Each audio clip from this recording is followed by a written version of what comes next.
వస్తేనే వేసిండు అయ్యా అగావు దెబ్బ పేదల మీద, బక్క పేదల మీదే ఉంటుంది పతాపం అంతా. హైడ్రానో లొటపీసో ఏదో తీసుకొచ్చి ఆగమంటే ఆగం పట్టించిండు. వాళ్ళ అన్నకేమో నోటీసులు వస్తాయి, బలిచిన వాళ్ళకి అంతా మంచిగానే ఉంటుంది. అదే అంటారుగా, ఏదో సిఆర్ అంటాడుగా డైలాగు, బలిచినోనికి బారాకున్ మాఫ్ అని. ఇయో గట్నే ఉన్నది చూడు ఈ జోలి కూడా. మా జోలికి నవారైతే హైడ్రా ఏందా హైడ్రా? సరే మంచి పనే, నువ్వు మూసి ప్రక్షాళన చేసి అంతకన్నా మంచి ఉద్దేశం ఏది లేదు నాయన. నీకు దండం పెట్టవచ్చు, మీరు ఫారెన్లా తిరిగి పర్యటించి అక్కడ ఎట్లుందో ఇక్కడ చూపించవచ్చు, ఓకే మంచి పద్ధతే. కానీ ఆ బక్క పేదలు ఏం చేసిరా? వాళ్ళను ఆగం పట్టించి వాళ్ళ ఉసురు పోసుకుంటుండు రేవంత్ రెడ్డి. ఎర్రంత శరం వచ్చి వెనకకు తగ్గి మేము బక్క పేదల దగ్గర కోము అని ఇప్పుడు స్టేట్మెంట్ ఇస్తున్నారు. కులవజ్ఞులు కట్టిస్తారు మీరు? కులవర్లు కట్టిస్తారా?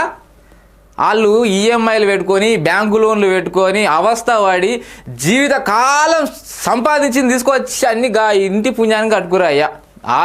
అది ఇచ్చిన గవర్నమెంట్ వాడు మీ కాంగ్రెస్ వాళ్ళు ఉన్నప్పుడే ఆ వెంచర్లు అయినాయి. 2009 అప్పుడు మీరే ఉండేగా, 2014 కంటే ముందు కట్టుకున్న ఇల్లు ఉన్నాయి అవి. అప్పుడు మీ గవర్నమెంట్ వెళ్ళిందిగా, మీ కాంగ్రెస్ వాళ్ళు ఏలువాట్లు ఉన్నారు కదా. అయినా కానీ వాళ్ళను ఆగం చేసిరు. అందుకనే జనాలు వాడుకుంటారు. ఒకప్పుడు ఎన్టీ రామారావు కూడా గిజ్ఞ విర్రవేగి అడగోలు శాతాలు చేస్తే పోతావురో రామన్న అని గద్దరన్న పాట పాడింది. ఇప్పుడు అదే గద్దరన్న బతుకుంటే నీ పరిపాలన చూసి ఈ పాట పాడుతున్నా అని జనాలు అనుకుంటున్నారు. ఏం పాట ఎరికేనా? పోతావురో ముఠా మేస్త్రి, మా పేదల ఊసురు దలిగి, మా బ్యాంకు లోన్ల ఊసురు దలిగి, మా ఆడోళ్ళ ఊసురు దలిగి, ఈఎంఐ ఉసురు దలిగి, హైడ్రా ఉసురు దలిగి, నువ్వు ఆగామైతావు కొడుకో, పోతావురో రేవంతు అని పాడుకుంటారు ఇలా జనాలు.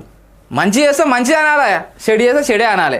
ఇగో రేవంత్ రెడ్డి మీద ఇగో వచ్చే రాకట్నే సెకండ్ అగావు దెబ్బ ఇట్లా బక్క పేదల మీద వేసిండు చూడుర్రి.